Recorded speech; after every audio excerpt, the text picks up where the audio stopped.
soon as your recording comes on, Greg, I'll start the meeting. We're going, Evan. Okay, then I will call the meeting to order at 9:03 a.m. on Friday the 14th.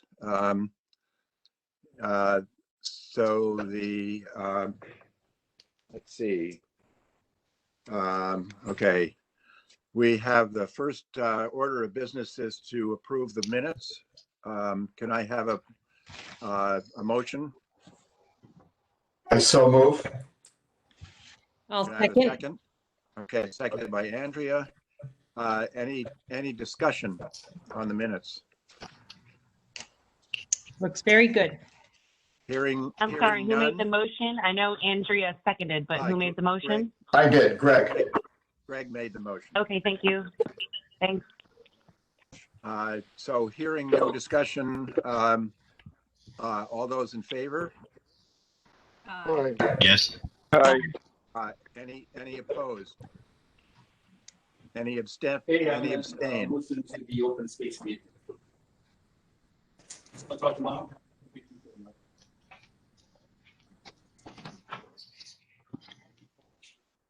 Okay, the motion passes unanimously. Next on the agenda is the land stewards report. Peter, are you on? Can people hear me? Yeah. Yes. Okay, good. Well, everyone should have received the report. It's self-explanatory. I know Greg put on a list about contacting me. Is there a discussion or question about my email or what? Well, Gary, I don't know if you want to mention it. Gary wanted to know if there would be a way for people to contact the commission by telephone. We do have your email address up there, which you've graciously provided, but I don't know if we. Did you want to talk about that further, Gary, or how we would do that? Whether there's a need for that? Yeah, I guess 2 points there. One, I would suggest that we get a separate email for that, for being a contact, because I get hundreds of emails every day, and most of them go to my trash or spam, so it's going to be hard for Peter to keep track of that. And then two, I think a phone number. The people that I know are out in the trail, they want to report it right then and there. If they had the phone number, they would do it. So that'd be my only point there. I'd like to comment for a moment. First of all, we have two email addresses. We have the open space one that gets sent directly to me, and I respond to it, and if I think it's necessary, I pass it along. I definitely pass along to Evan and Greg, but I pass it along to board members. We have the OL hikes, and I think that Andrea monitors that. And my concern is that if we furnish a phone number, it has the potential to get out of control. I think if there is an issue like with animals, that's an animal control. It's an issue of vandalism. It's a police matter. And I'm not sure what would be so urgent that somebody, and what could Peter Norris do? I mean, I don't know. I'm hesitant to put out people's phone number because then, I mean, Gary, do you put your phone number out on the commission so people can call you? Gary? No, I don't. So. Okay, so I mean, I would love to hear a response from other people. I just don't like to have my phone number out there so people can call me at any time to discuss mud flats or beaver issues or a coyote or something. I think there are other people that are more capable of handling that than us, and we are volunteers, not paid employees. So Amanda, I have one quick comment. Because we are a town organization, do you think it's conceivable that we could go through the town's voicemail system get an extension at the town hall and set up a line there that could be the repository for calls. Usually, if there's an issue on open space, one of the Michelles calls either me or Greg. I don't know if Evan gets calls, but Michelle Hayes calls me on a regular basis. She calls me if she hears someone shooting over on the property adjacent to Champlain South, and she'll call me on the weekends. People who do know me will call me, but I think if there's an issue of a coyote or a raccoon, if it's not 9 to 4, it's going to go to voicemail in the town hall. And I think, you know, there is an animal control, there are police, and I think if it's that critical, maybe that matter should go to them. Maybe one thing we might do is just put a little something on the website saying if it's an emergency with an animal, call animal control, call the police if need be, and if it's another issue, leave a message at the town hall, and we can check with Michelle if she's willing to accept those messages and pass them on, or see what she suggests another number, as you said, Stephen. I do see Suzanne's here. Well, thank you for attending, Suzanne. Do you have any thoughts? What does the land trust do? I'm not sure what the land trust, we don't exactly publish phone numbers. I can tell you from years of being a rehabber, everything's an emergency and you get calls night and day. So be careful. Thank you. Thank you. Yeah, my suggestion, Amanda, would be what you were saying. I agree. No telephone number, private telephone numbers. But I would volunteer, if you want to publish an email address, I would volunteer to have mine and to check those emails every day and then forward as appropriate. Yeah. I already have 2 emails. I don't think we need to add a 3rd. Yeah. Okay. I was going to ask Peter, do you get many emails? Since I've been doing this, I've gotten 2 or 3 emails, which I've responded to. And I think Amanda may have forwarded 1 or 2 to me also, but I haven't gotten many. Actually, I've gotten more from George, more than anyone else. But maybe you ought to forward those to me. But in terms of the telephone, I'm not very popular, but I just get a lot of robocalls on my cell phone now, and I don't answer them. So if someone's calling me and it's unknown, I'm not going to answer it. If it's important, they'll leave a message and I'll call them back. But Andrea, don't you monitor the OL hikes? Is that yours?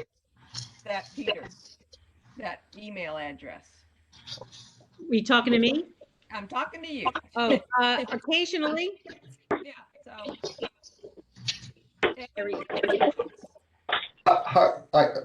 I would volunteer to contact Michelle Hayes and see if we can do something on the website, either of the Michelles, so we can move on. I think that sounds like a reasonable way to do it, and I think in the interest of time, we should move on to another discussion. Okay. Okay.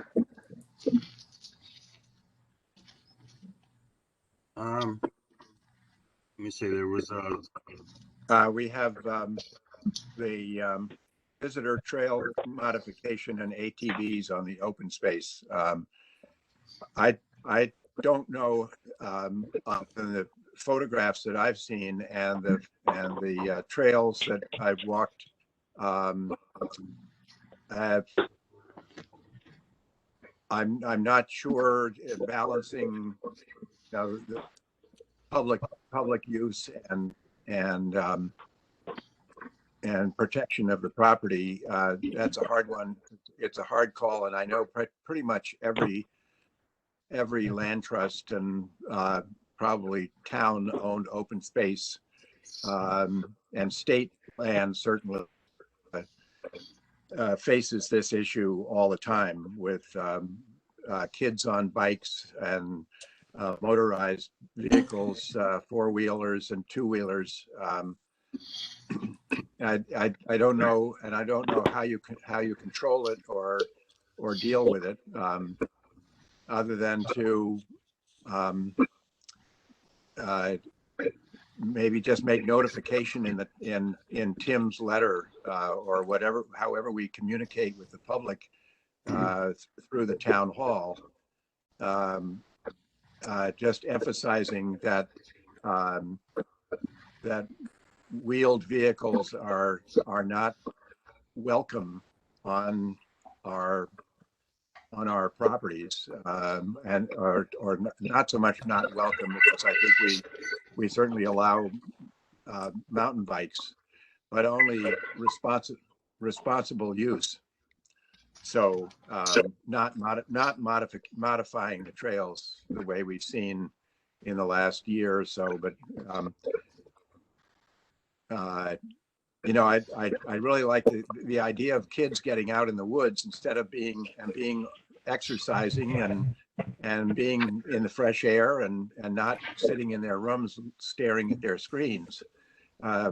So I've got to somehow modify my thoughts about how hard to come down on kids on bikes. Well, Andrew and I were out there yesterday, and we both got a close look at some of the modifications. They're minor. I mean, if they're cutting down trees, I would agree with that. But yeah, you know, they're just moving some dirt. They're making some embankments. So it's, you know, it can go either way. But I think Andrea and I, we discussed it, felt the same way as you, that it's good that the kids are out there, and there are some adults that I've seen too. But I'm just a little concerned about, you know, it's what I've seen. It's only on the blue and the green trails. I'm just worried about, you know, if they're going down full speed and they come around the corner and they plow into a hiker, or they go into a tree. I mean, that's their own fault. But you know, this is a safety issue. But I just wanted to clarify my previous comment. At the Harman Park, the sign didn't say ATVs. It says motorized vehicles. So that's I think that the motorized vehicles I would support to prohibit the use because it's more damaging and dangerous. But as you said, even I agree that bikes, we should have a caution sentence maybe in the website or something like that, but not prohibition of using. Yeah, there's a member of the Avalonia Land Trust who is a part of an organization about sharing bikes or sharing the paths with bikes. And I could research what her organization is, but I know that she was the speaker at the Connecticut Land Conservation Council workshop a few years back. And obviously she's got to have some, you know, position and dealings with regular bicycles on a nice path or mountain bikes. So that's just something I could look into. So a quick question for the group. Have we had complaints from hikers or bikers about this issue? And if so, what's the frequency? Is it a standing issue, the conflict of hikers meets bikers? Obviously, the motorized vehicles don't make sense. And I agree with Claudio on that. But is this something that, you know, the public on either side has complained about? no one's in the field, so. Yeah, from my personal point of view, I have encountered maybe once or twice in the last few years, but people with motorized vehicles. And that's, I was hiking with, in some easy sections of the trails with my handicapped daughter. And so that was a kind of tense situation because they came at very high speed. But with bikes, I don't recall any incident. I mean, people was, kids, usually they were very careful. So that was my personal experience. Yeah, Steve, I think the issue is the stewardship of the trails, and the kids who were probably, young teenagers, middle schoolers who like to, press the envelope, and they modify the trails, and we're worried about. I think the concern is erosion and making the trails unattractive and not usable for hikers. Evan, I would just like to comment briefly.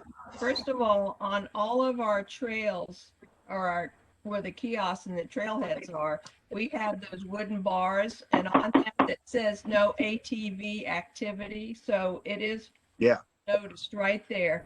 And second, concerning the bicycles, they're not all middle schoolers. I've run across a few gray heads.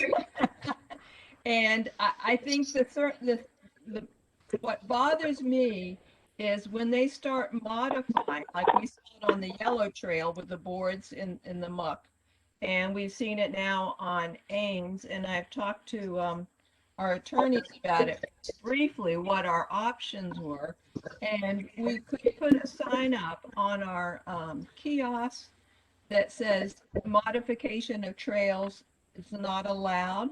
He says you can prosecute them.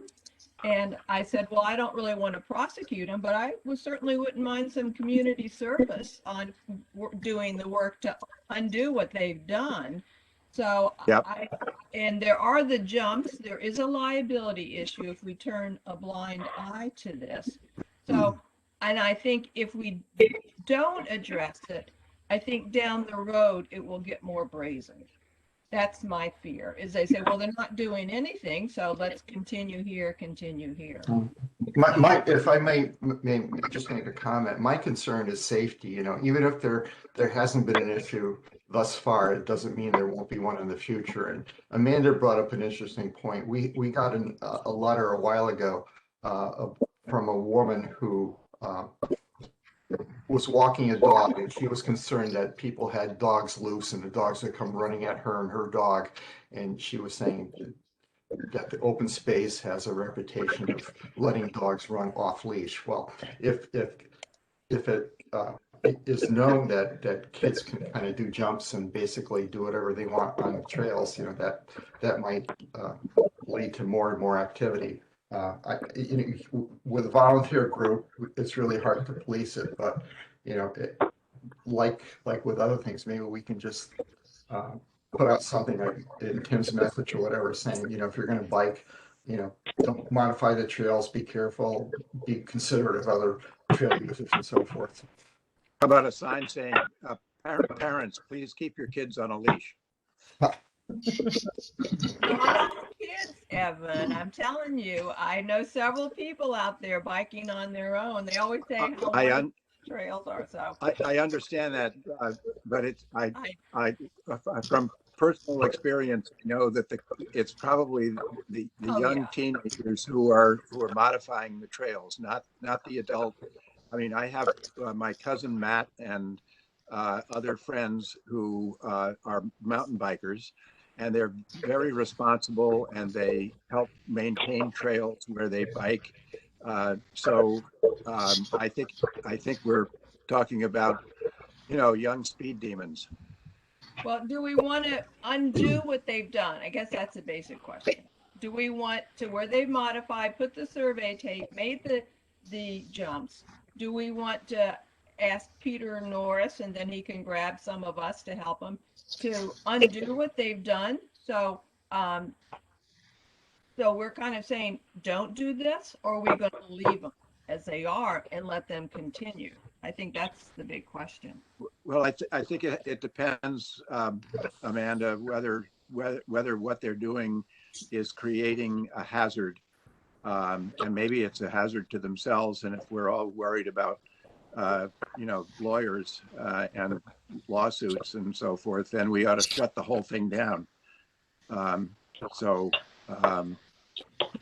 think that if there's damage to the trails because of the modification, then I think we ought to be either shutting the trail, which would cause an uproar among the hikers, and then we maybe have some allies in town to monitor and look after the, if people encounter kids riding their bikes at a high speed and modifying the trails, then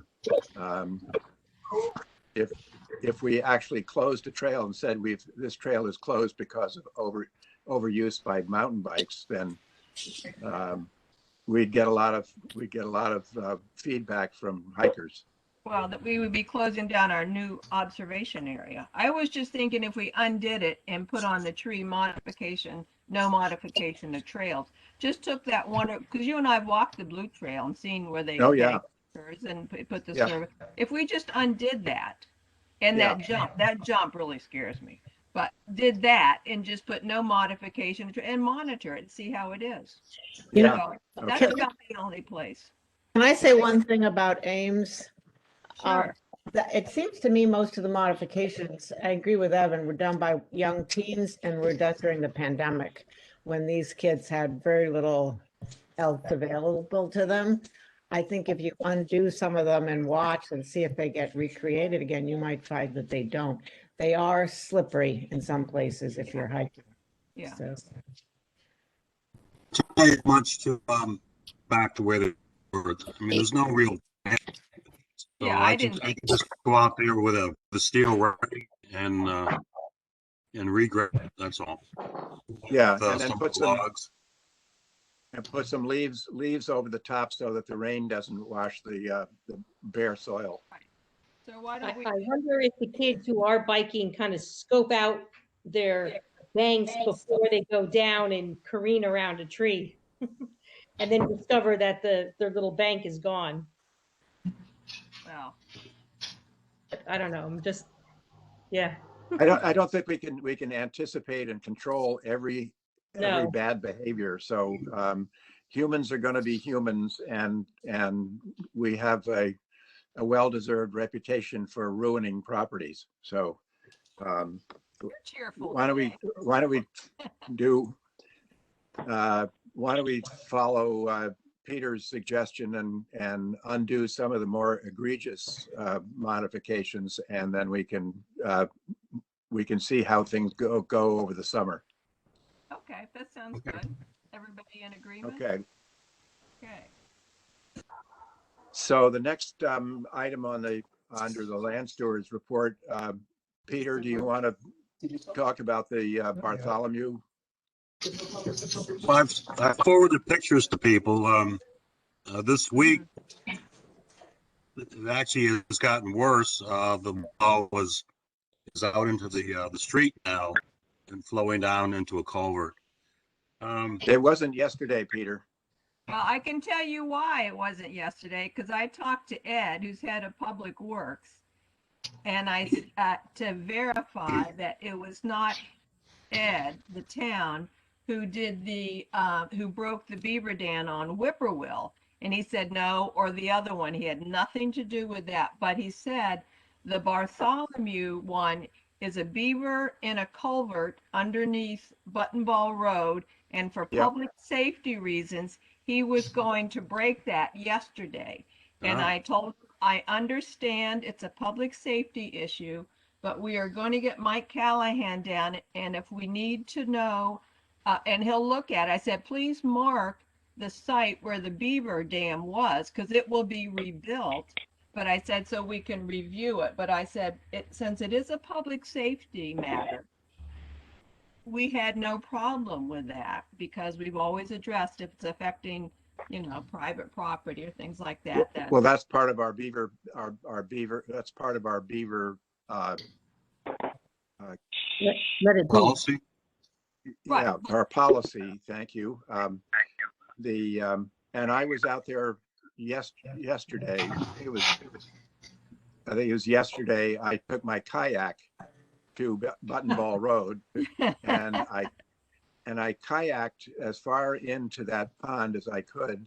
Wow. It closes, but and then I met the neighbor from across the road, who I think fairly recently bought the Swaney property across the road, and a guy named Mark, who was very much in favor of having the beavers there. But he said he had a little pond on his property, and he suddenly noticed that the pond had gone dry, and that's when the water rose. And Peter, when you first saw the flooding start, there was no beaver dam. It's simply that the beavers like plugging up culverts, and so that's what happened. It's just that culvert just needs to be unplugged. Well, Ed said that in Public Works said there was a beaver dam in the culvert, which they do build and cover. So, but whatever, when Mike Callahan comes down, if it's just clutter, that's fine. But if it's a beaver dam, we might want. No, the beavers, it's not a dam, but they just took mud and sticks and plugged up the culvert, and that's I guess that's damming it, but dam culvert. Yeah. So anyway, that's and I suggested that Public Works, that's a Public Works issue, and they're dealing with it. Yeah. So and once that water goes down, I think once that's unplugged, the water everywhere will go down, and we can start thinking about what to do and how to do the trail crossing, where our old bridge is now floating in the pond. Good. Right. We'll try and check it out, and maybe we can check it out this weekend and see how much water has gone down. Yeah, and as I said to Peter, I think once the leaves come out on the deciduous trees, they'll start pumping water out of the ground, and the whole thing will start going down. But as long as the beavers don't come back and plug it up again, but this is I think this kind of conflict is going on all over the state of Connecticut, and maybe Massachusetts as well. Conflicts of wildlife and humans. I think I agree with you, Evan. I agree. Okay, so Bartholomew is no longer flooding for a while. Okay. Okay, moving along to existing business. Evan. Yeah. Excuse me. I had told Amanda that the agenda was, I put it together a little bit on an arbitrary basis because a lot of these topics spill into each other. But while we're talking about beavers and Bartholomew, maybe if you and Amanda agree, we could segue the conversation into the Ames beaver issues. Oh, absolutely. Yeah. And so, which is why we have Suzanne, and is it Sean? Sean. Who? Sean, are you on the line? Yes. Okay. Good. Yep. Hey. Oh, okay. Hi. Hi. You see our board here, and welcome to our meeting. And we did receive your letter, and we've shared it with all the members. I'll let Evan take over and explain what we've been doing on Ames, and feel free to comment. Yeah, Sean, we've been trying to keep the beaver activity on the Ames property, on the open space property, allowing the beavers to continue whatever activity they do. But obviously we have different neighbors. And I don't know, it sounds from your letter where you stand, you're perfectly happy having waterfront property, having a pond there. And I know Suzanne, as a neighbor of that wetland system, favored having the beavers there. But obviously there's someone who is taking it upon themselves in sort of a vigilante fashion to remove the dam and breach the dams and create the kind of mud hole that you see today. Yesterday I drove over to Whippoorwill Road and walked down to walked down the trail and saw how much, probably almost 3 or 4 feet of water has disappeared, and what you've got is mats of algae and little potholes that hopefully will dry out as soon as the leaves come out on the trees, and that starts sucking the water out of the water table. But please let us know what you'd like to say to the commission. I think I said pretty much everything in the letter. You know, we had no issue with it as forest. We have no issue as a beaver pond. We just don't want to get in a cycle where it goes up, it goes down, and we just have a giant breeding ground behind us. So it's, you know, and I think the other thing is most of the neighbors like having the beavers there. So if there's anything we can do to help you, by all means, reach out. Well, that's exactly what we. Sorry. I was going to say, if you publicize, I know that I just want to interject one thing. I attended the Conservation Commission meeting the past week, and it was almost 2 hours in discussion because of the Ames and the beaver situation was on their agenda. And the commission is going to write a letter, I haven't seen it yet, criticizing us. It's basically George James and myself for letting beavers block up the culvert, creating dams and ruining the trails.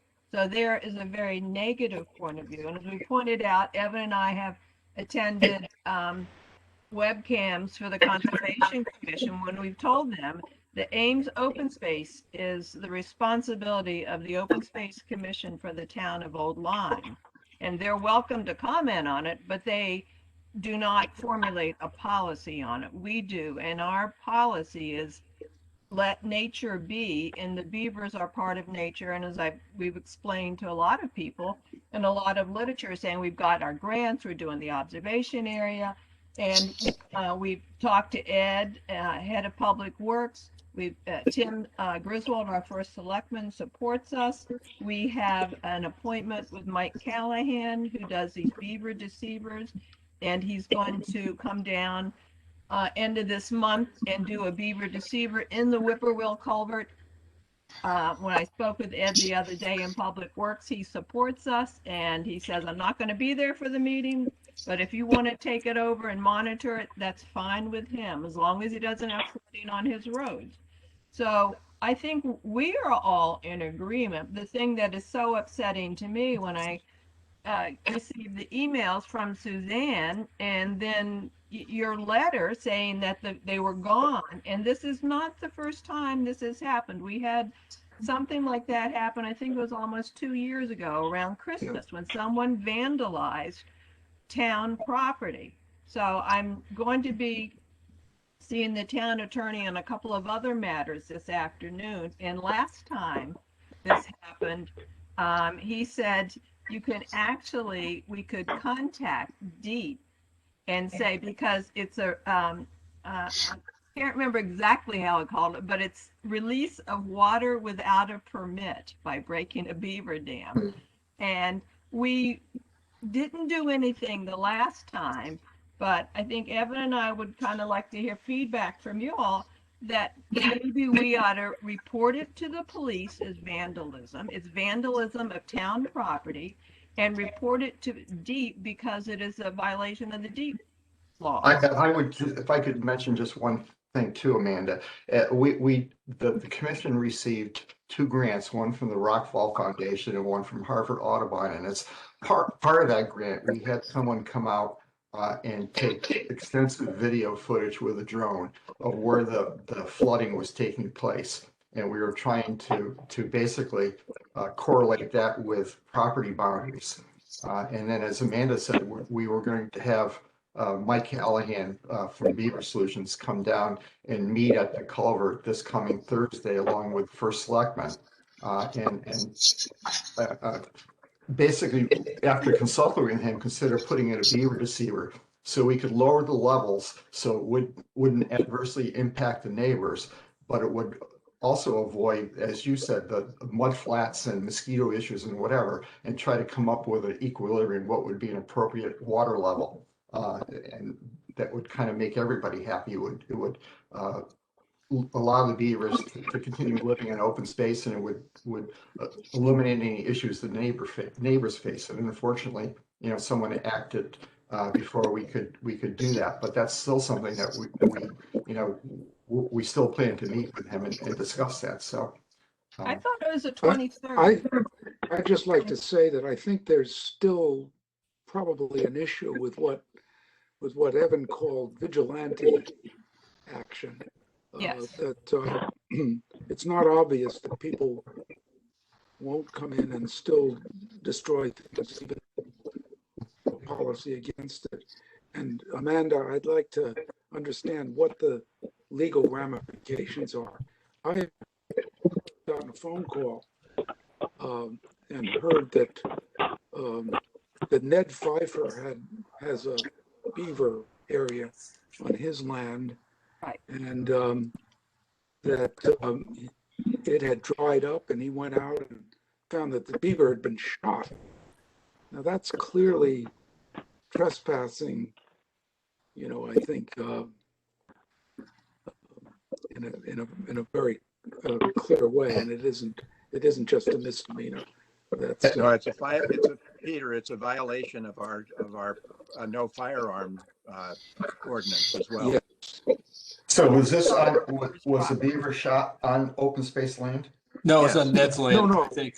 Oh, is it on Ned's land? Yeah. I'm just saying, I think on private property, it's clear, and we ought to have, I think what Amanda's leading to, that having a very clear policy with the legal ramifications spelled out is a good idea.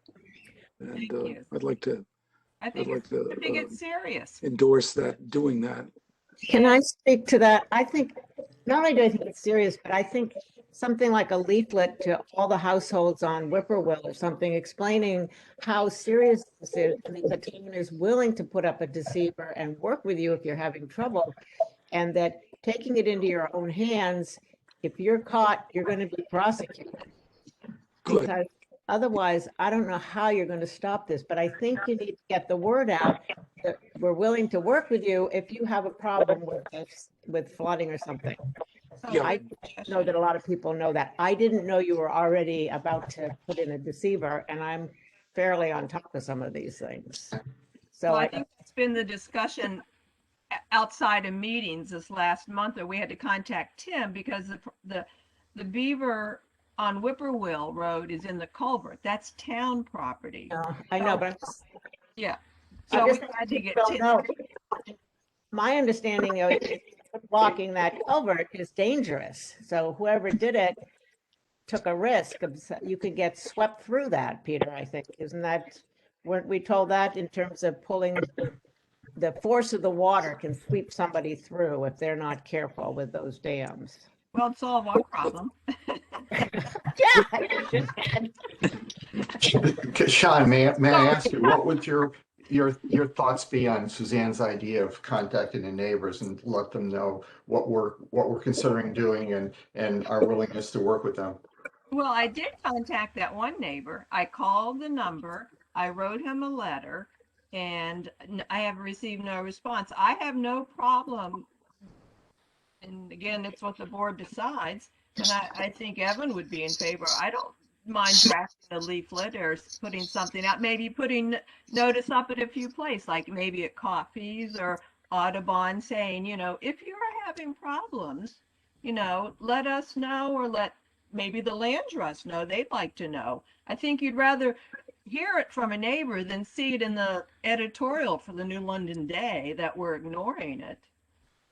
I think more communication is good. I knew nothing about our policies on beavers until one moved in next door. And the town does have newsletters. It might be an opportunity really for the town to get ahead of it and just say, what they're going to do and what the open space does. And, the more people know, I think the better.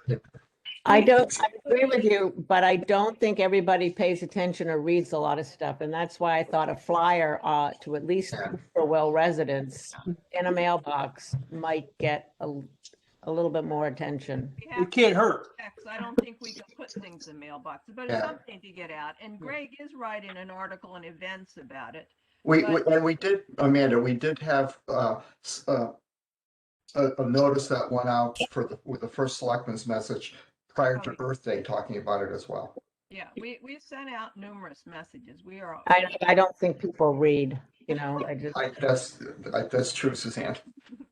Yeah, I'm thinking the same thing as Suzanne, and it sounds like the group, some community outreach to the affected properties, maybe in the form of a letter clarifying the resources and kind of our stated position on the issue. So I don't know how many properties would fall into the affected area, but it shouldn't be too hard to communicate with that select group. I don't think it's a dozen. I don't think so either. Hey, Suzanne, do you think the land trust would like to join us in this letter? I mean, we could put an open space thing in, but we could put a paragraph in that said, the Old Line Land Trust owns a number of properties, and if you are adjacent to one and having problems, here is their email address to contact them. I can ask. I can't speak without asking. Right, but I just thought it might be nice. I don't want it to think that we're in charge of all the beavers and when we're only in charge. Well, the notice could have just impact Ames ones. I mean, you're just going for Whippoorwill, right? I mean, if you extend further down Whippoorwill, you've got problems on Jericho, but basically it's from my house up, my house south, I guess, to 95. And I don't think like I said, I don't think there are 12 houses there that are impacted. I know the house that is next to our closed trail. I talk to those people all the time. And they love it, the beaver dam. They've been very supportive. But, something to think about, I'm just going to put it out there, is that the Conservation Commission, and we haven't received their letter, but in their agenda and in talking to the board members in that meeting, were very negative about our policy. Well, it's a one-person thing. Thank you for being on that meeting too. 2 hours of discussion. It was a marathon. It's one person.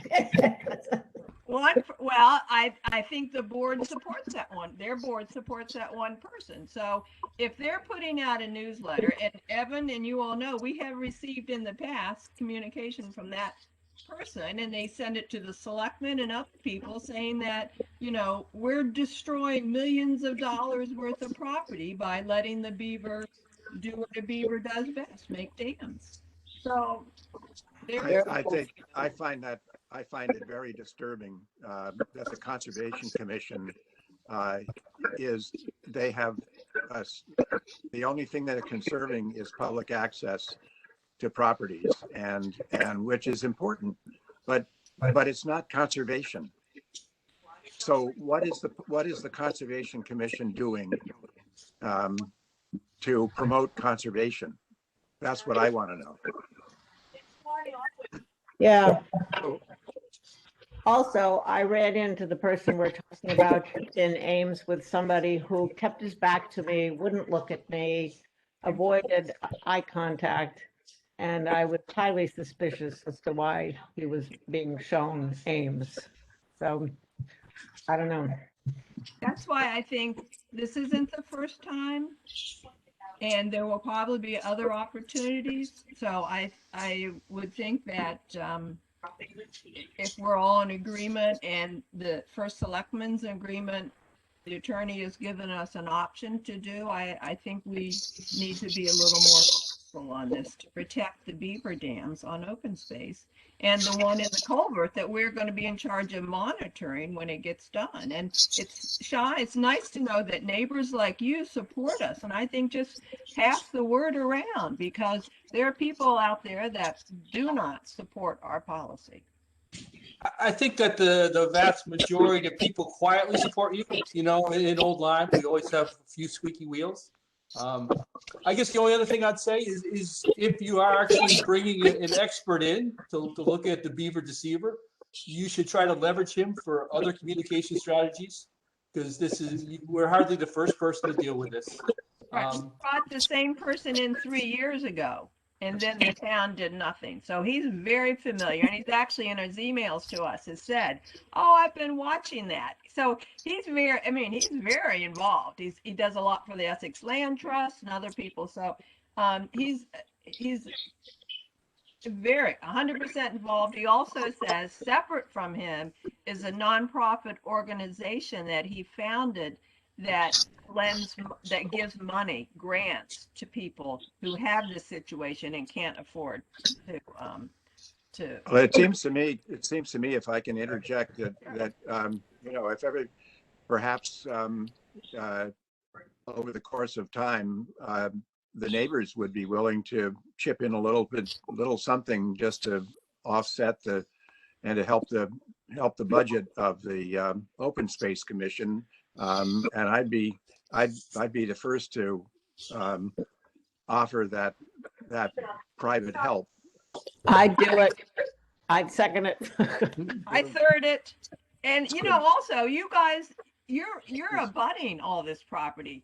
Keep your eyes open. If you see anything, that'd be about the only time I put my phone number out there, because Amanda, I think this is done at nighttime, because on Saturday before it was Mother's Day when I woke up and there was no water. And the Saturday before, that Saturday before Sunday, I was out in my backyard and there was water. And I was there like at 5 o'clock. And so I think it's being done late in the day when people aren't out and about, personally. So Andrea, maybe we ought to move the cameras. Sean, I have a question for you. Do you have a wife, I think, named Sheila, who's a science teacher? That's my sister, yes. Oh, your sister. Okay, cool. Yep. All right, neat. All right, well, I have to run. I'm late for a meeting, but thank you all. And if there's anything I can do to help, just let me know.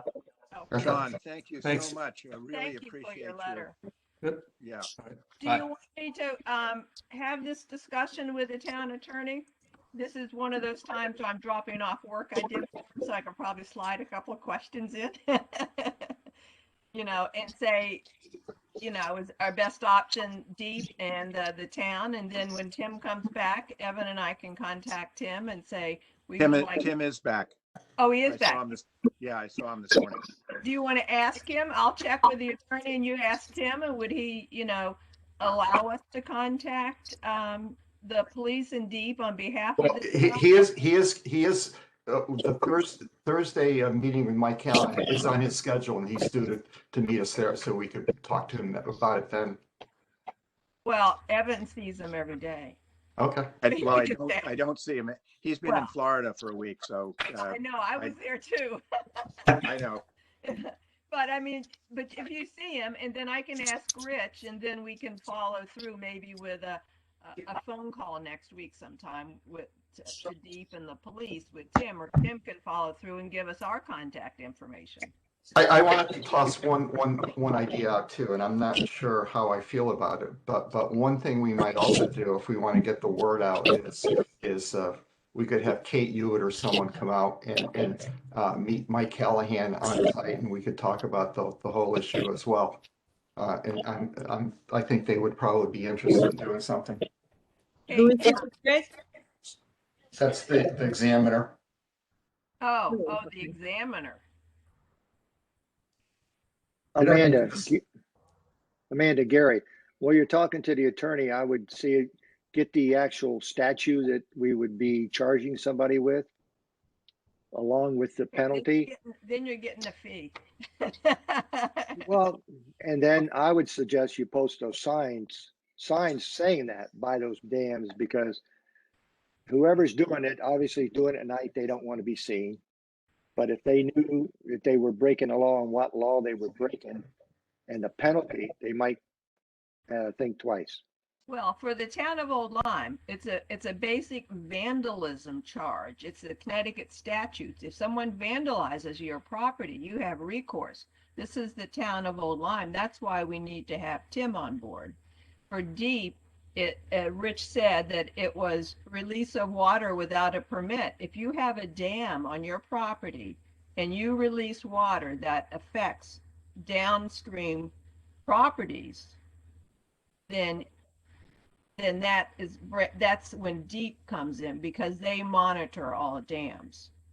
So That's an interesting idea, though, Gary. We should think about what would be an appropriate way to do that, but that would perhaps be a deterrent.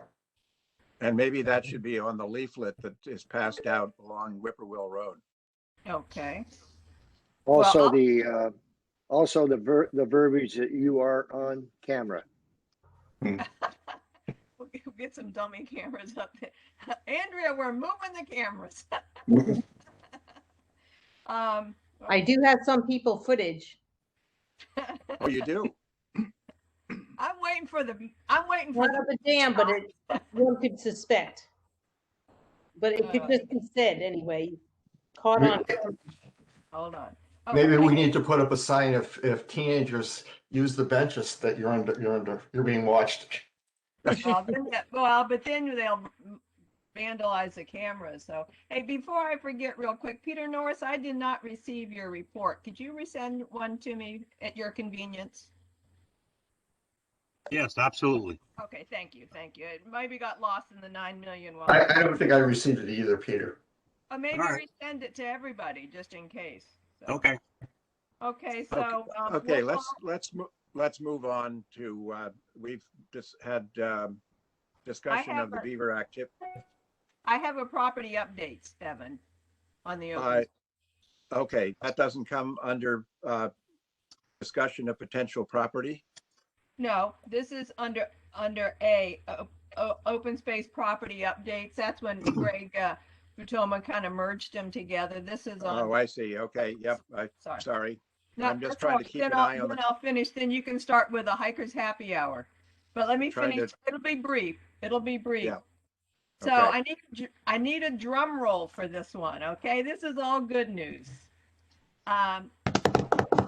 Developer of Great Oaks has filed the Mylars in the town hall, and the town attorney is going to be requesting from his attorney a certificate of title and a warranty deed, and we will receive the Joseph parcel, and it will go to town meeting, I think, and the people will accept it. So the Joseph parcel, for those who may not know of it, is a piece of backland that is adjacent to the Mcculloch property.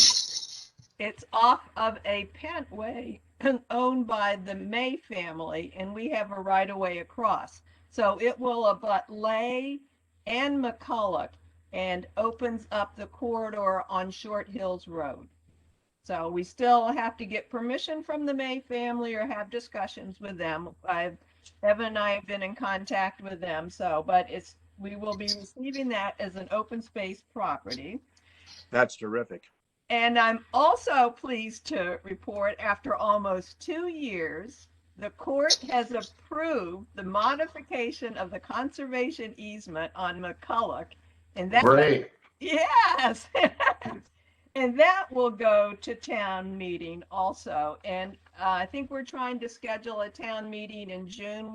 Tim has a couple of other items, and so we're putting together a list.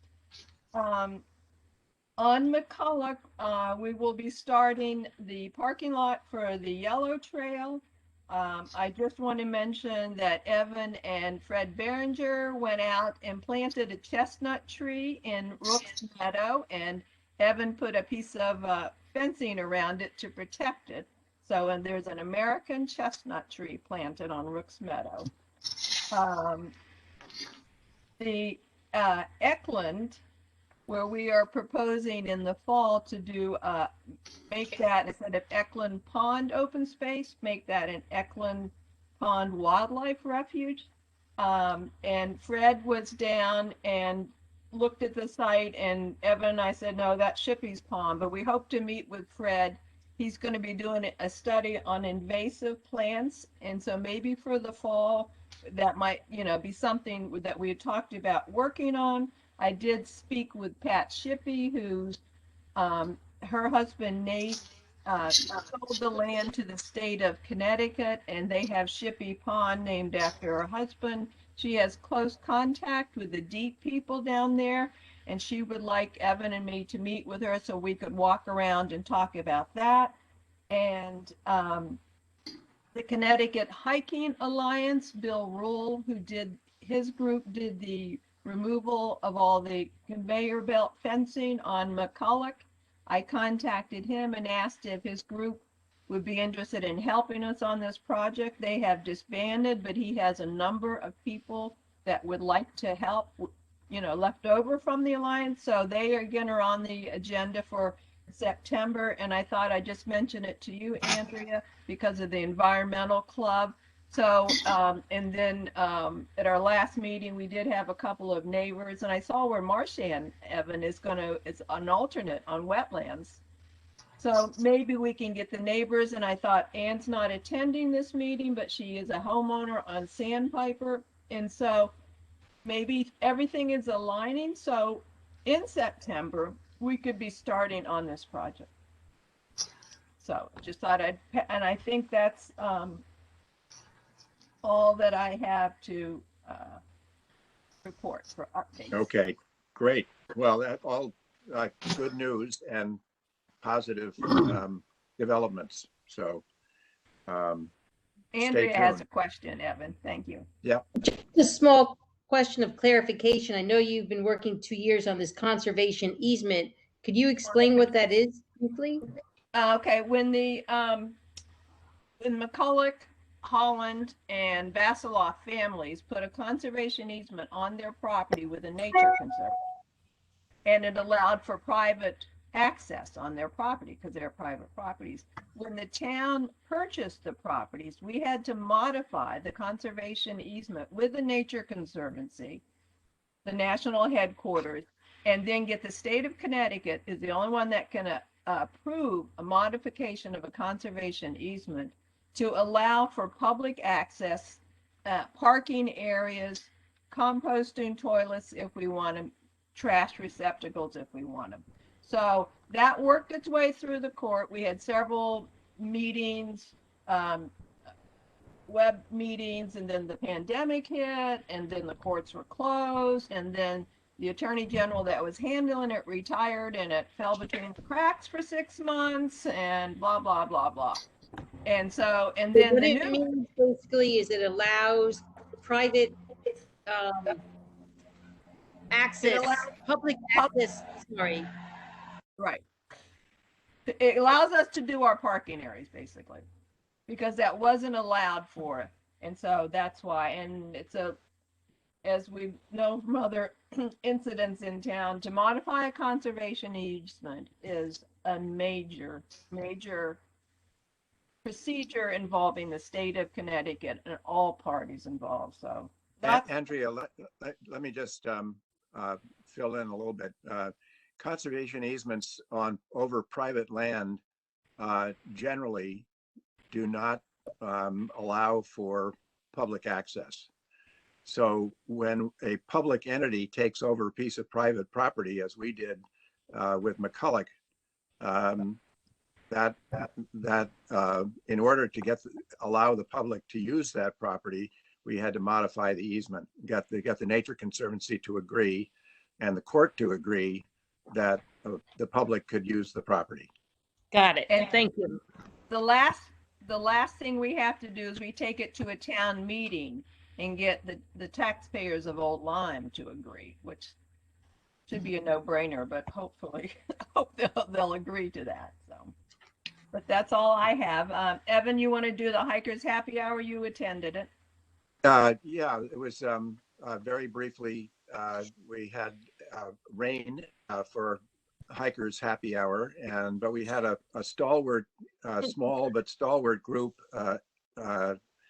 join Mike Kiernan and others at Watch Rock. Suzanne was there. Suzanne was there, and Greg was there. And so we had a little hike. I was there. Andrea and Gary. And Fred. Yep, Andrea and Gary, that's right. Gary.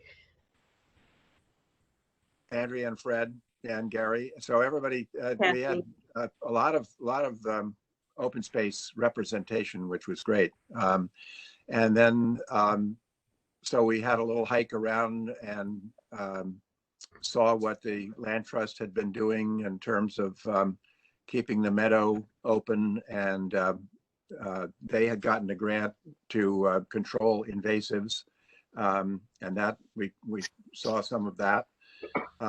Sort of a probably perpetual ongoing issue at any preserve around southern Connecticut these days. And then we went back, all headed over to the Old Lyme Inn, and hustled into the bar and got a beer or a glass of wine, and it was a very nice. And there was a group there when we arrived who were did not participate in the hikers part of the hikers happy hour, just the happy hour. They showed up. Happy hour is good, however it is, right? Hikers or happy, they were everywhere. Yeah. Yeah. And the open space and the land trust gave Leslie, who works for the Old Lyme Inn, is now in charge of it, an open space T-shirt and a land trust hat. It's a thank you, wasn't that? Yeah. And yeah. I want to point out the next hikers happy hour is June 2nd, because they're on Wednesday nights now, 4:15. And it will be on Champlain North, featuring the Artist Trail and anticipation of National Trails Day, which is on June 5th, that Saturday. And I'll let Steve follow up later on about the rest of that. So I think that's all that to be said about. I'm sorry, Greg, did you have something to comment? Yes, I did. I was just being, someone just asked me a question in the house, but I do have something I wanted to mention. I attended a seminar last evening put on by the Northwest Connecticut Land Council about their Lens program, which I thought was pretty fascinating. They are doing a pilot program to use satellite images to monitor their land trust properties. They're a pretty sizable organization. They hold about 12,000 acres. And there's a company out in California they're working with. They're doing a pilot program, and they're picking up the $4,000 annual fee to participate in this program. And then That's the one same can one buy, as on land. one can buy satellite images for either 8 cents or 6 cents an acre, depending on what type of resolution you want in those images. And the high definition images bring you down amazingly close and to what's going on in the ground. You could almost see like a little barrel or something on a property. And they showed basically how it's worked in the past, where you look at images from last year, the year before, and the current image, and you can check if there's been construction on the property, if there's been activity in the property. They tried to do a little bit of an algorithm, but the imagery is so precise. The algorithm picked up if there's a bicycle on the property that wasn't there the previous year. So you basically have to look at it. manually. It's really a fascinating program. I think it's going to be kind of a trend for the future. They're doing a pilot program in Northwest Connecticut this year, and they'll probably do it again next year. And I asked, would towns be able to participate in that? And they said, absolutely, but they're going to see how it goes. And then, maybe we can do something with a consortium in Southeast Connecticut in the future to check some properties. Good. Okay, thanks, Greg. Okay, moving on to grant activities. Andrea? I don't have the dates at my fingertips, but I can give you some exciting updates on the Rockfall Hartford Audubon Society grants. Jim Mildren made 2 beautiful benches, hand-hewn, and on the Whippoorwill entrance on the Ames, came over on boat with Wayne and Amanda, and that area, as Suzanne has pointed out, Peter showed is now walkable. You can walk right across. It's pretty remarkable. Wow. It was at least 8 feet deep in that boat, because we had the tree down like that and we're measuring it. So wow, that's amazing. And then we're met on the other side by Steve and his son, Fred, myself, Chris Kyle, and then we brought those benches up to the places and installed them. And the cameras have been set up. We have some photos and images, videos, mostly of great blue herons, where the beaver, what I'm calling is the beaver pond, which is the lower area that looks across to a White House. So there's a number of shots of great blue heron, and in the other spot where Evan and I put the cameras up is there's some deer. And I have since learned that the $18 plan for our video to upload the images can't access the videos from my camera or phone, because I didn't pay the higher fee.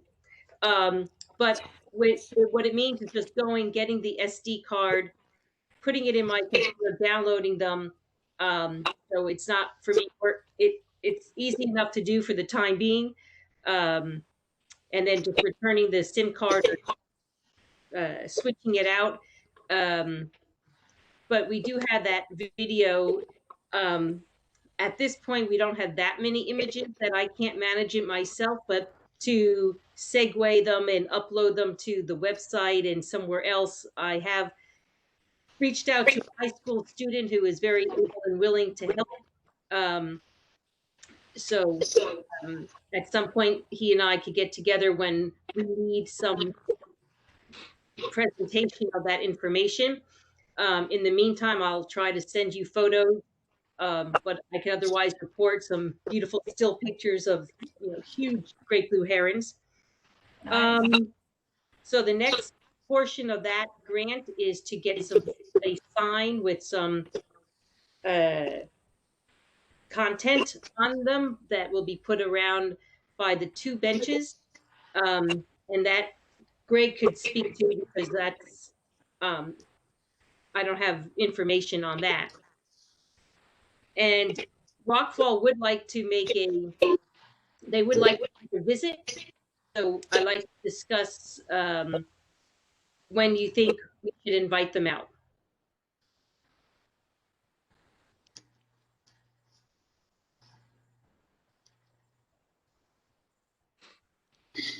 Oh, did they propose any dates? Nope.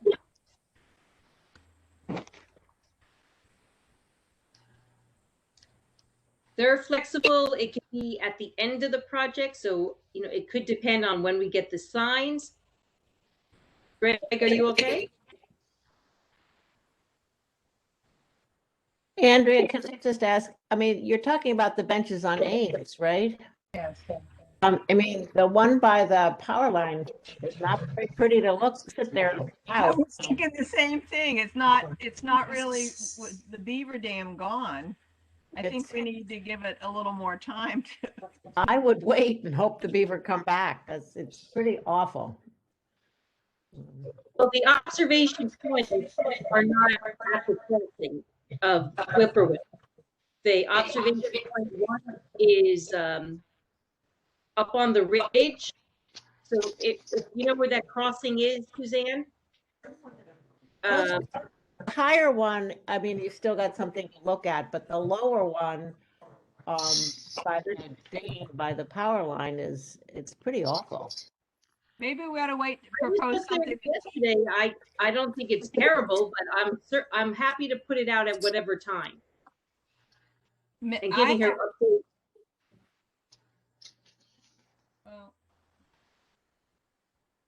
Okay.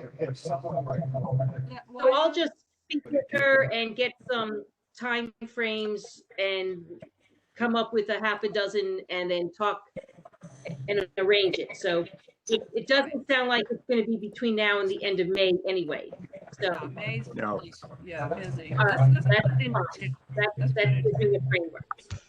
I just want to mention, my son's getting married June 12th, so it's a little crazy now until after June 12th. After that, my calendar becomes open.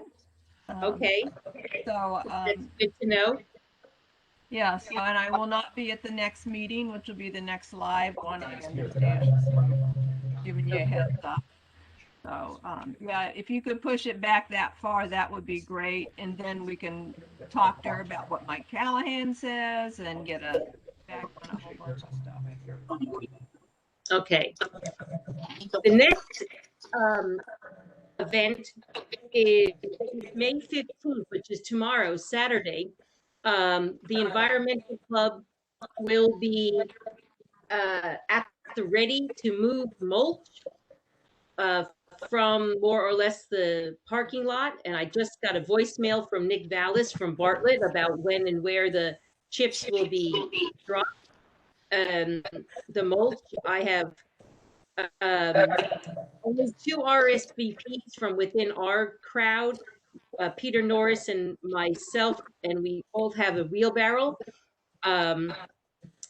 Heather Freed of the Environmental Club did encourage the students to attend because we will give them the t-shirts, the equipment for Heather, the tool. So when is the mulch coming? Today or tomorrow? I don't know the time but I have a voicemail from Nick Vallis from this morning. Okay. But he said he was going to drop it both as close to the tree and as close to the date as possible. So it could be today, it could be tomorrow. We're meeting at 2 to 4. And then the second part of that is to hopefully work on some invasive clearing. Then I will defer to Evan on that because that required coordination with the kitchens. Okay, yeah. So let's let Evan. Yeah, and I'll call them right after this meeting, and I think I'll try to get out if they can, one or both of them can meet me this afternoon. I'll get together with them. Will you ask Ken about the picture that he has, the painting? Oh, the painting, yeah. Yeah. So we can get that. Andrea, I have a shower for my son and his fiance tomorrow afternoon. No worries. Oh no, but I'd like to come at 2 because I have that gift for Heather. Okay. Could we do that? Would you mind doing the t-shirts and everything? Right. I'll meet you there like a few minutes before 2. I just liked it, and then I can go back because I have family. Absolutely. Yeah. Okay. Great. I'd like to do that and thank them for everything. Evan, are you coming tomorrow? Andrea, what time is it? Is the work party? It's Saturday, tomorrow from 2 to 4. Oh, 2 to 4. Okay. Is that, will you be there, Evan? Yeah, I think I'll be there at least part of the time. Perfect. Anyone else care to or have a wheelbarrow I can borrow? I have a wheelbarrow. Is Greg, are you coming to the, Yes. do you want to put my wheelbarrow, just tell Mario to leave the wheelbarrow at your house? Do you want to have an extra wheelbarrow for the mulch tomorrow? Andrea, I have a wheelbarrow. I cannot attend this weekend because I'll be in Long Island. But if someone comes to my house, I can leave it by the driveway in front of the garage. Okay, I could I plan to attend. and I can come pick it up. Okay, you have my address, right? Oh, you said. Okay, I can send it to you by email. Okay, great. If Greg can't pick it up, I'll let you know. I think he's having problems with his voice. Yeah. Well, he's muted. I know, but he's the head guy, so who knows what he's doing. But so Well, there's a lot of feedback coming back because he had two things open at one point. I think he's still got two things on. But anyway, so that's great. So we'll. Also, Andrea, if there is any work to be done that it cannot be accomplished on Saturday, I can volunteer during the week. Okay. So if you can let me know, if there is anything else additional to finish, I could do that. That's great because you will not be able to get to all of the path from the back between the mulch and clearing the trail to the back of the old Lime Inn. You may not be able to get to all of it either because we don't know what place it is or because you don't have enough time. Yes. That's great. Andrea, I would think that your focus point should be the tree and the mulch because that is where we're doing our hike for the next Hikers Happy Hour. And that is the trail that we are working on for National Trails Day. And I think that yellow trail part that's not open that connects to the old Lime Inn is a sidebar to that. And Evan and I met Jim Mildren there, and we're going to get a bench put there. So I would focus on the tree area right now. Perfect. Yeah. And Rory Peterson is having a bird talk, I believe, and guide on the 23rd or 4th of May. Okay. There? Oh, yeah. Okay. Yeah. So let's focus on that. And then Evan, if we can find the painting, because we are going to do a sign. Yeah. We're going to take that other sign down and put a new one. So the more we work on that, put the emphasis on that. And then the other trail could have, yeah. Okay, thank you. Okay, can we move on to the artist trail with Steve?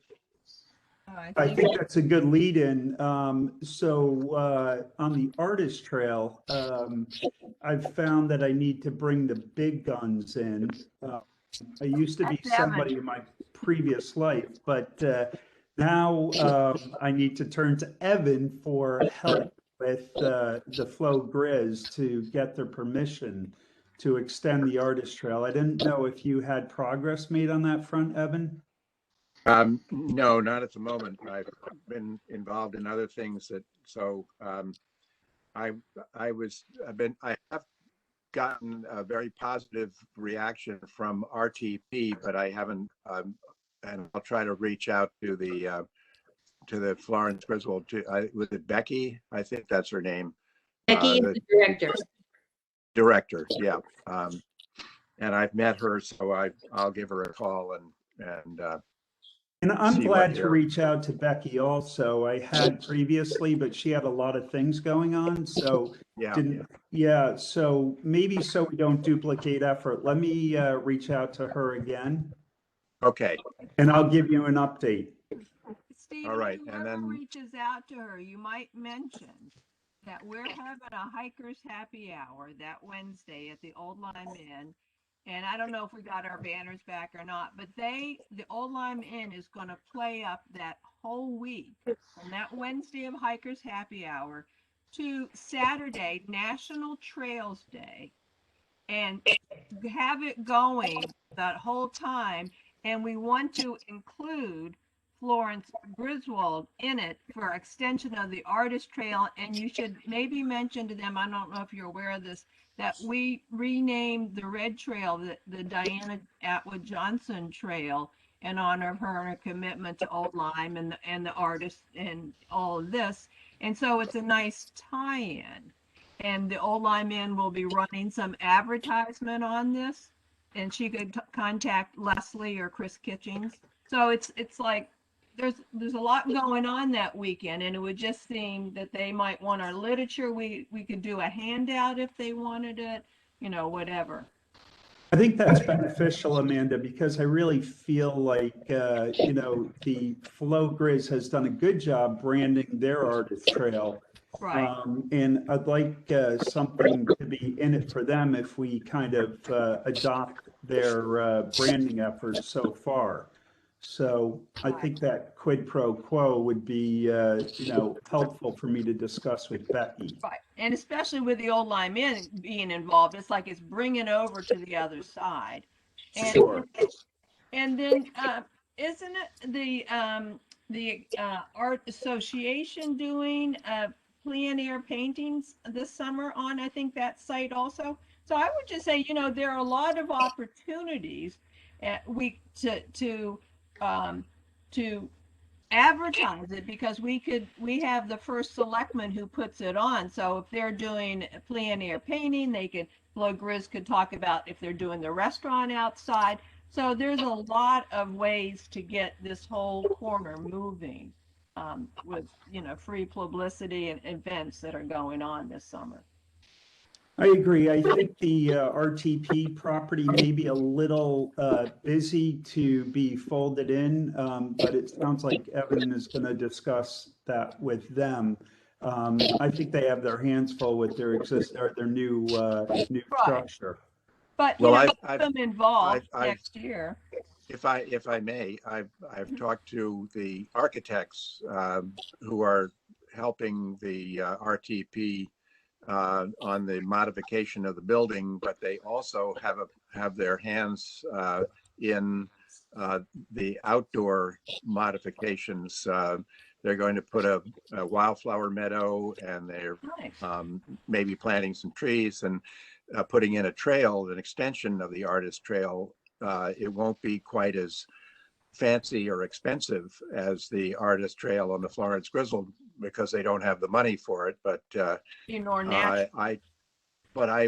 in that discussion with the architects, I mentioned the extension to the Barbizon Oak, and they thought it was a great idea. So I think it's great.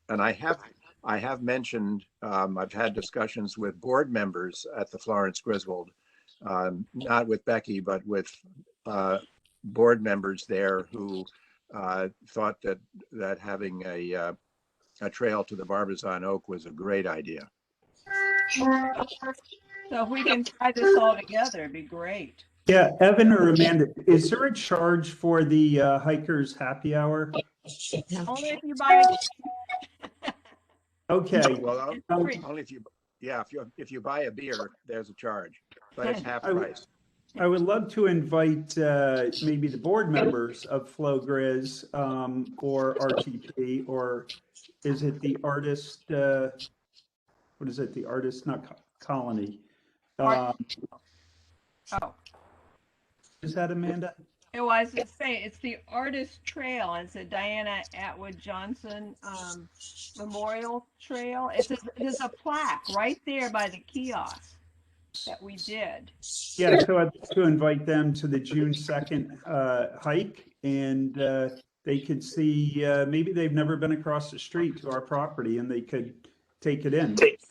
Yeah, that's a great idea. Email address to Greg. He will send the notice that we put out, the big nice green one, hiker, and then he could he can forward it to you, and you can forward to them and say, please join us, That sounds great. Yeah. So, but mention has it already been dedicated, Amanda? Oh, Diana, it was done I think when she died in 16 or 17, I can't remember. Yeah, it when was about 4 years ago. Yeah, Okay, we did it on National Trails Day, which is, yeah, got it. she died in January 1st, I think, or 2nd, and then we did it that June. That All right. was our first acts that we did. Sounds good. We'll keep it going. Okay, thank you. Anything else? Amanda, Go ahead, Suzanne. I just wonder, you have the flyers ready? You could send me one. I have to check with Leslie, but because we use the same format, like, and then she fills. I'll check with her next week. Okay. Okay. And have her. So Suzanne, should I have her put you on the mailing list or email list? So. Yeah, because I'll get it distributed to Old Line Land Trust members and advertise it from our end. I have not seen a flyer for June, Suzanne. The other one was May specific. I think we may need to put the instructions on it. That's why. You know, where it is. Right. Yeah. So we'll get it out the next week. Okay, so if I can get that in an email, that'd be great. Okay, we'll put email to Suzanne. Thank you. Can I dial back to a couple of things because now that Greg is back? Yeah. Getting back to the Rockfall grant, Greg, I was just checking in about the signs because that would be the next step in the project. I am negligent on that, Andrea. I need to get going on that. If I can give you some info, if you wanted to look into actually buying the sign, and I can kind of focus on getting the graphic arts done and the content. Okay. Don't forget, we need it for the Barbizon tree. I think we need to move this along because we do have an executive session and it's 10. Yeah, I'm worried that it's now 10:30 and we have executive session. So if we can, maybe that discussion, Greg, you and Andrea can discuss. Do that offline. Yes, we can do that offline, Evan. Yes, certainly. Okay. And then just for Saturdays, 2 to 4, for those attending, we'll bring wheelbarrows and shovels just as a closure. Shovels. Okay. Okay. Andrea? Okay. Just another quick thing. Metal rakes would probably be good for spreading the mulch around under the tree too. Yeah, I have a great metal rake for that. Yeah, you just have to be careful to avoid the seedling. Yes, Evan marked all the seedlings. So when you're under the tree and you see the babies coming up, make sure. Yes, we'll deal with that. Point. Thanks. Yeah. Yeah. Okay. Evan, next. Nick is coming today with the chips. Oh, awesome. Evan, you're up next. Inland Wetlands.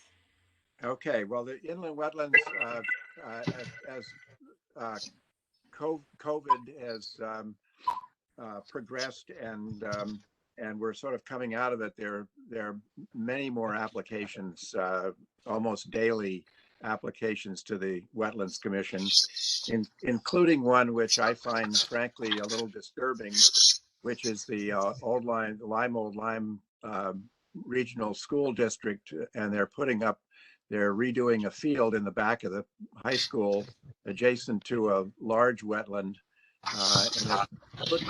and putting in lighting, which will probably light up the entire wetland, which I think will probably adversely affect the biological diversity of that wetland, and similar to what was going to happen, which has now been withdrawn, the gas station next to the Essex Savings Bank.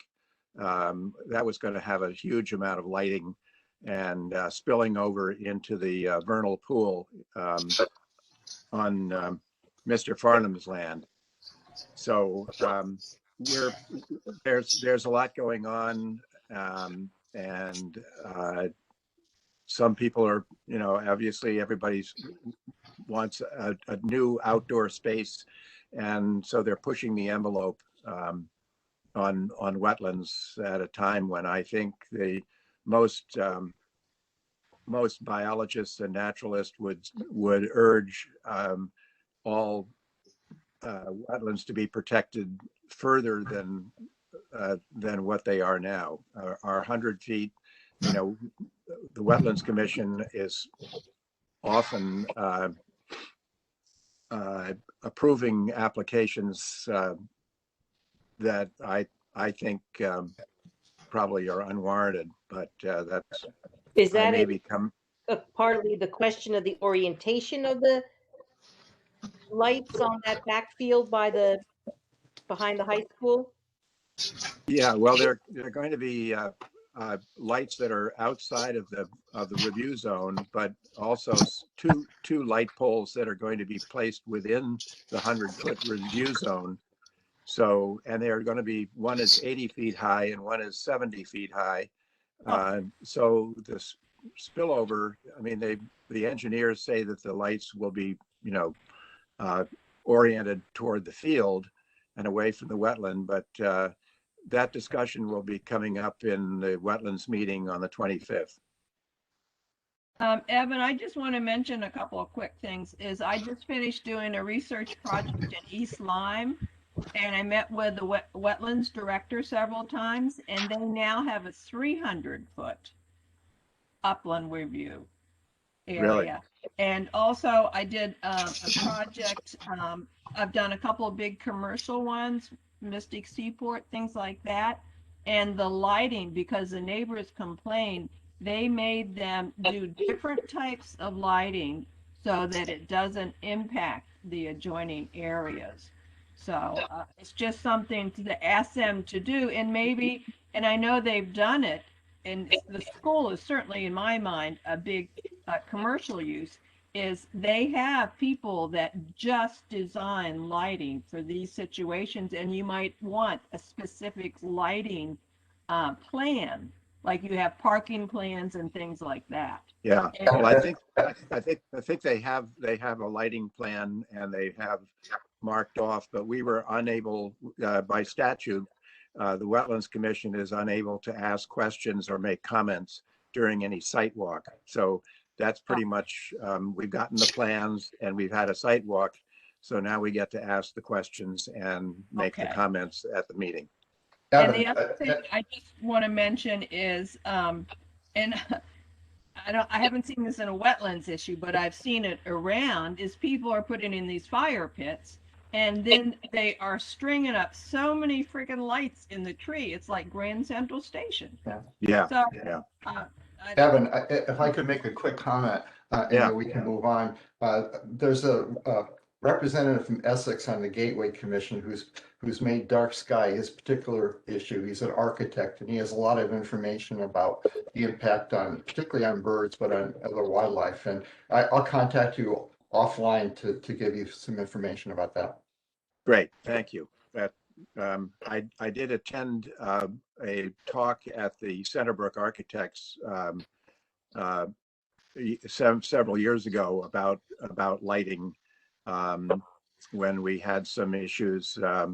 I think it was with the when the Catholic Church was being built at the end of Lime Street, and there was lighting adjacent to a wetland, and so we stipulated that Dark Sky Society approved lighting would be for the parking lot, but those parking lot lights need to be maybe 10 or 12 feet high, not 70 or 80 feet high, like a ball field.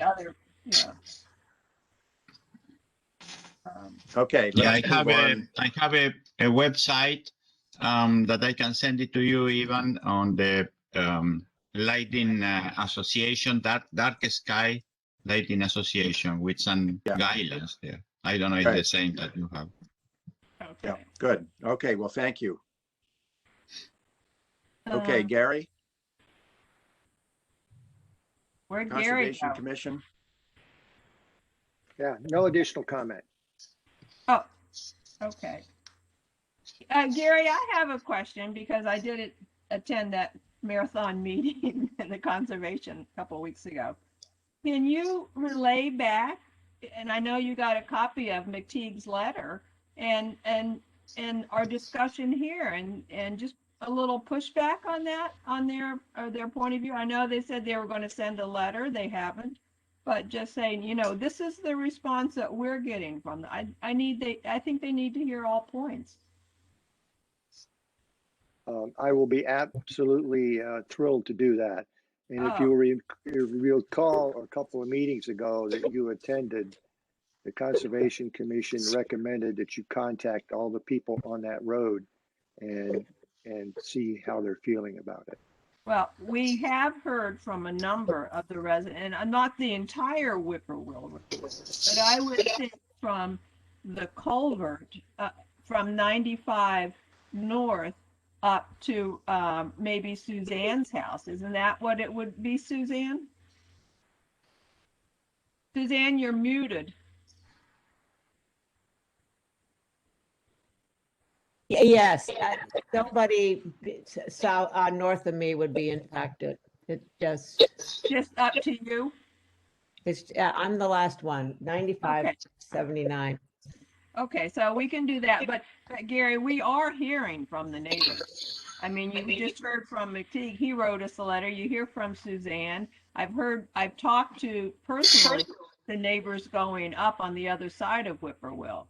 I've talked to Russ Fogg. He's very, very upset. So. Yeah. So we're out there. We, you know, and I'll say it again. We recommend that you contact those people affected, and I feel that they'll probably all say they're in favor of the beavers. I know, but we have. I'm just telling you, we're hearing from 5 neighbors. There's only maybe 10 houses there, so we will put out a flyer. But we have heard. I think you can report that we have heard from 5 neighbors. So, if you're telling me you've heard from 5 neighbors, I will pass that on. Thank you. In favor of the beavers. So let it be. Okay. Thank you. Okay. The only thing I would like to add is that we've been talking beaver deceivers for 2 or 3 years now. That's typical government, I guess. Well, but here's the story. The bottom line, in my opinion, is if the beavers dam that and everybody knows I'm totally in favor of beavers. If the beavers dam that culvert up all the way and we get a heavy rain, you know where the water goes. It goes over Whippoorwill. It'll cut that road. Well, that's on the Pfeiffer side, and that is not our property, and that's another one. But we have the first selectman's approval now. That's what we didn't have 3 years ago. We have his approval to go ahead and do this with their funds, and then we can monitor that. So you're right, government does work slow, but at least at this point it's working. So let's wait for Mike Callahan, and we will certainly keep every board member, and you're the representative for the Conservation Commission. You can tell them what we're doing. So what I was trying to explain was if that culvert under Whippoorwill gets totally blocked up and we have heavy rains, the overflow will go over Whippoorwill. That belongs to the town, okay? Now, when we go to put in beaver deceivers, you might have a conflict of interest there because you have state property, town property. right. Does that have to be coordinated or permission? I don't know where you're going to even put the beaver deceiver. But I was there. Peter Cable was there. Mike Kiernan was there when the 3 of us were going to, remember, find the beaver dam. And the state of Connecticut stopped and had seen the water from 95 and came unplugged Whippoorwill and informed the 3 of us that that culvert was town property. Now there are culverts under 95, which is state property, and DOT would have to work on. We can only do what is in the town or on town open space. If Pfeiffer has a culvert blocked under 95, that's private property, and that's his. We can't monitor every beaver dam that's flooding. And like he said, the one that was on Bartholomew was in a culvert on town space, abutting open space. It gets legally complicated here, and it became a public safety issue, and Public Works could do with it. And so Ed in Public Works would have to deal with Whippoorwill because that's a town road. You got to Yeah, the follow only the culvert state, I'm talking about is the one under Whippoorwill. and that's the one we're getting the beaver deceiver guy, Mike Callahan, to come down. So we're working on it. You know, You get 3 years. that's the town property. We can't take matters into our own hands, but now we have an administration after us working with them for 3 years that is an agreement. So I applaud that. I think we've made a major step, and they're willing to put the bill for it.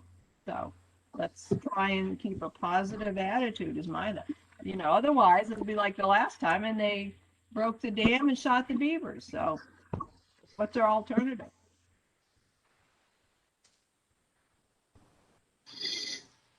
We'll keep moving. We'll see. Okay, let's move on because we now have 15 minutes to discuss everything else. Okay. Any new business? Yep. Okay, hearing none, let's move on to, I think we've gotten some public comment on. So I would move that we go into executive session to discuss potential property acquisition. I would second. That's All those in favor? Recording? 10:45. Yeah, I was going to say those who are not members will have to leave, and I will stop the recording. Thanks, Suzanne, for all your. And I'll let you know when we come back and if there's any votes or anything, Sarah. Okay, great. Thank you. And Greg, that was you, that second going into executive session, right? Correct. Okay. All right. Thank you. Everyone have a great weekend. Yeah. Thanks, Sarah. All right.